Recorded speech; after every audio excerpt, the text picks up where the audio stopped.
वहीं कर्नाटक जीत के बाद कांग्रेस समझ चुकी है कि अगर मध्य प्रदेश की सत्ता में वापसी करनी है तो मुद्दे ऐसे उठाने होंगे जिससे जनता के बीच भुनाया जा सके।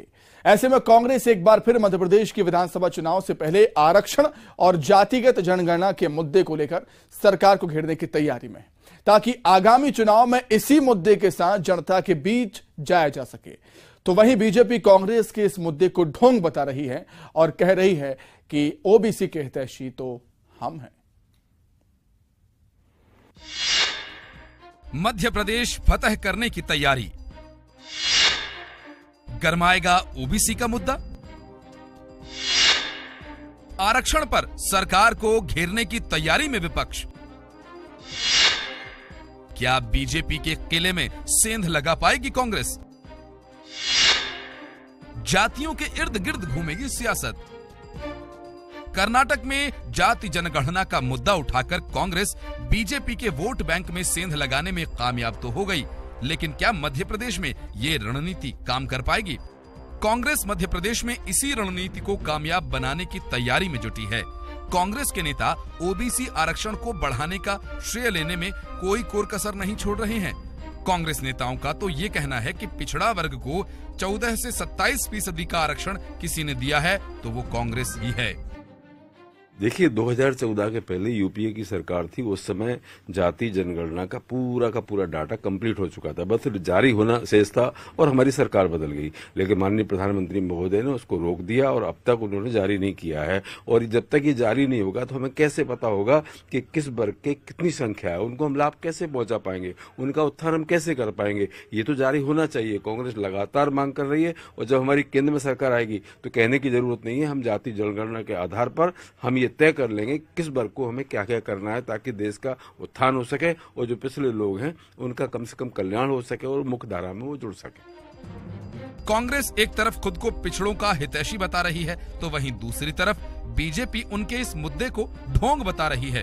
बीजेपी का कहना है कि कांग्रेस के आरक्षण के मामले पर सिर्फ पाखंड हो रहा है, चाहे ओबीसी का मामला हो या फिर महिलाओं का।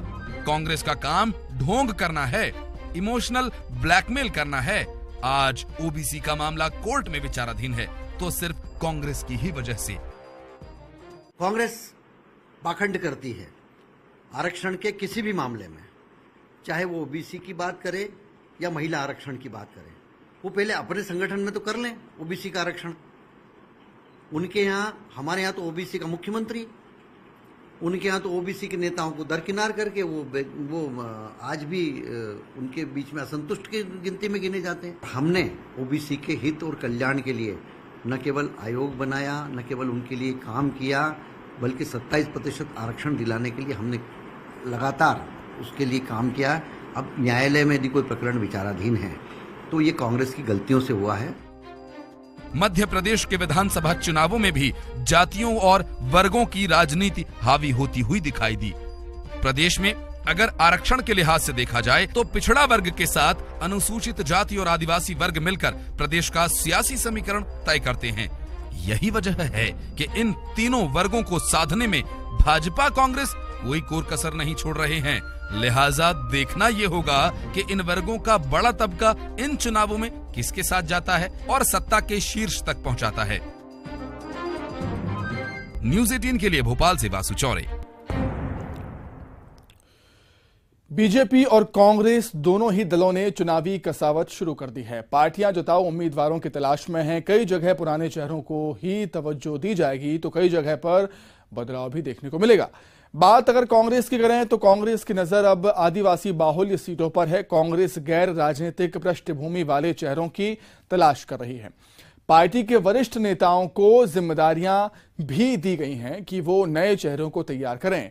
बताया जा रहा है कि कांग्रेस ने नगरीय निकाय चुनाव में नए चेहरों पर दांव लगाया था और निकाय चुनाव में सफलता के बाद कांग्रेस अब विधानसभा चुनाव में भी इसी रणनीति पर काम कर रही है। कांग्रेस आदिवासी बाहुल्य सीटों पर भी कुछ ऐसा ही प्लान बना रही है। कांग्रेस के इसी प्लान पर बीजेपी ने पलटवार किया। बीजेपी के प्रवक्ता नेहा बग्गा ने कहा कि कांग्रेस अपने नेताओं को सम्मान नहीं दे पाती है, वो जनता को क्या सम्मान देगी।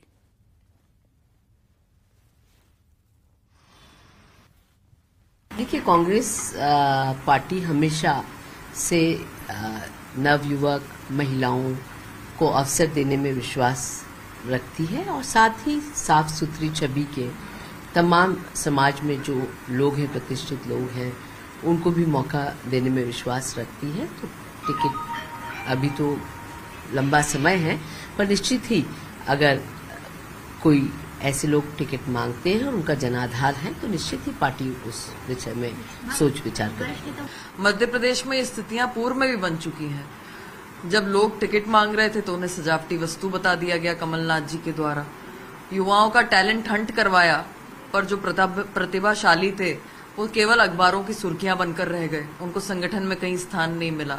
तो जिस कांग्रेस का इतिहास ये है कि जो अपने कार्यकर्ताओं को नहीं संभाल पाती, जो उन्हें सम्मान नहीं दे पाती, वो समाज के आमजन को क्या देगी। केंद्रीय मंत्री ज्योतिरादित्य सिंधिया वैश्य समाज और जैन समाज के कार्यक्रम में शामिल हुए, जहां शिवपुरी जिले के विकास को लेकर चर्चा हुई। कार्यक्रम को संबोधित करने के दौरान अंत में सिंधिया भावुक भी हो गए। उन्होंने मौजूद समाज जनों के बीच हाथ जोड़कर कहा कि मुझसे जो गलती हुई हो मुझे माफ करना। मैं शिवपुरी ही नहीं बल्कि पूरे संभाग की प्रगति के लिए अपने जीवन के अंतिम सांस तक लड़ता रहूंगा।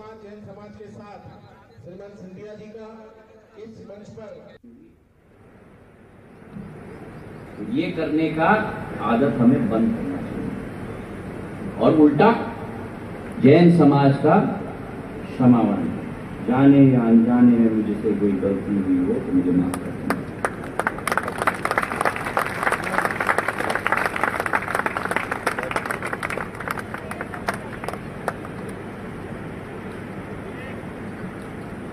मेरा संबंध मेरे आपके साथ, मेरे भाइयों और बहनों, मेरा राजनीतिक संबंध है।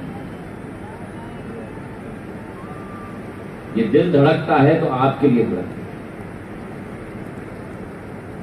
विकास करने की सोच है तो आपके लिए। मुझसे जो गलतियां हुई हों वो माफ करना, पर ये विश्वास मैं आपको दिलाता हूं कि जैसे मैं पहले लगा था इस संभाग के लिए, केवल शिवपुरी नहीं लेकिन संपूर्ण संभाग के विकास और प्रगति के लिए मैं अपने जीवन के अंतिम सांस तक आपके लिए समर्पित रहूंगा। जय जिनेंद्र। चुनावी साल में आरोप प्रत्यारोप का दौर जारी है और लगातार हम देख रहे हैं जो राजनेता हैं एक दूसरे पर आरोप लगा रहे हैं। एक बार फिर से गृह मंत्री नरोत्तम मिश्रा ने कमलनाथ पर हमला बोला। राजीव गांधी की पुण्यतिथि को जन्मदिन बताने पर कहा कि कमलनाथ पर अब उम्र हावी है, जो घोषणाएं कर रहे हैं चुनाव आते आते भूल जाएंगे। इसके अलावा मौलाना मदनी को कांग्रेस का सलाहकार बताया। वहीं पापुआ गिनी के पीएम मोदी के पैर छूने पर कांग्रेस पर निशाना साधते हुए कहा कि देश और दल में फर्क होता है। जब पापुआ गिनी के प्रधानमंत्री नतमस्तक हो रहे थे तो पूरा देश गर्व महसूस कर रहा था, लेकिन एक कांग्रेसी ने कुछ नहीं कहा।